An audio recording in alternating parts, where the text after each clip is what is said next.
O que eu entendi do seu argumento é que toda a sua tese é de que, como o governo não está se planejando em nada, e por isso que eu falei em causa, a gente vai ter uma situação de que vai faltar luva, vai faltar vacina, o governo...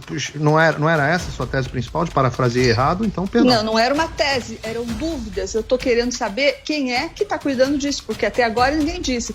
E se nada deu errado, como você falou... E como você disse, se nada deu errado, não faltou leitos, isso tudo, Paulo, não foi graças ao governo federal. Foi apesar do governo federal. Ué, quando dá errado é culpa do governo federal? Não é quando dá errado. O governo federal não se meteu nisso, simplesmente por causa disso. O governo federal não se meteu nisso. Ele disse que a responsabilidade era dos estados e municípios e não se meteu nisso. É simplesmente por causa disso que eu digo que não foi graças. O governo federal não fez nada em relação. O governo federal não atuou em relação à compra de respiradores, por exemplo, não atuou nos hospitais de campanha, não fez nada disso. Portanto, qual que é o mérito do governo federal? As coisas aconteceram do jeito que aconteceram, apesar da inação do governo federal. Rapidamente aqui, eu queria ler aqui uma informação que eu recebi do Ministério aqui da SECOM, na verdade, do governo federal. Eu queria saber se é falso, se é fake news da SECOM. Diz assim, ó: combate à Covid. O governo do Brasil já investiu 24,4 bilhões em insumos, equipamentos e envio de profissionais. Aí tem aqui os números.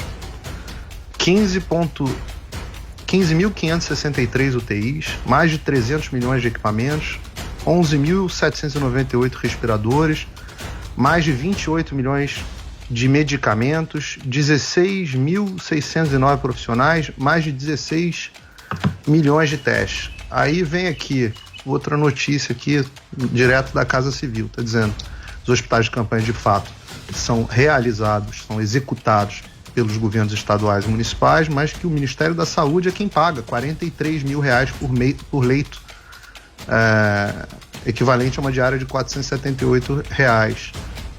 Também, outra notícia aqui, do governo dizendo que está suspendendo os contratos no exterior, notícia de junho, os contratos no exterior para compra de respiradores, porque passou a transferir localmente. Os respiradores internacionais estavam muito caros.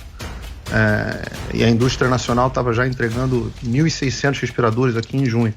É tudo notícia falsa, Thaís? De jeito nenhum, Paulo, de jeito nenhum. E nenhuma dessas notícias contraria o que eu disse. Pelo contrário, o governo, eu disse, não coordenou a compra de respiradores, ele deixou os estados fazerem isso, porque o governo federal não atuou em relação à compra de respiradores, por exemplo, não atuou nos hospitais de campanha, não fez nada disso. Portanto, qual que é o mérito do governo federal? As coisas aconteceram do jeito que aconteceram, apesar da inação do governo federal.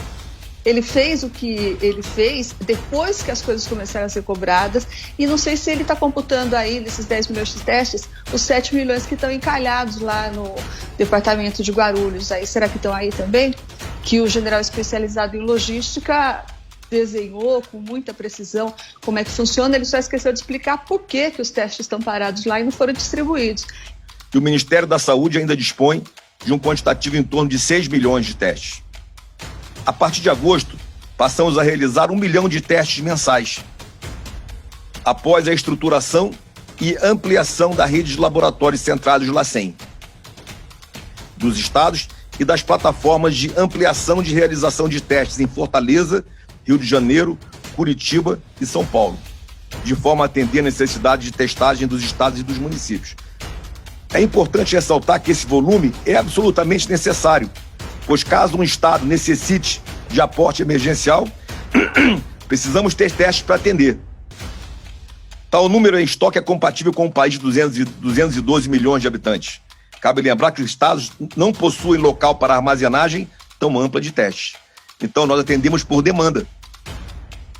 E se a gente observar que agosto, setembro e outubro nós estávamos numa linha de queda, a demanda também diminui.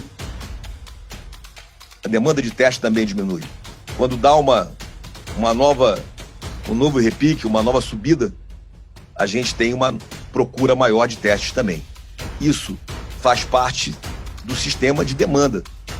Ou seja, quem dá a primeira resposta é o médico, com o seu diagnóstico clínico, que pode ou não solicitar um teste.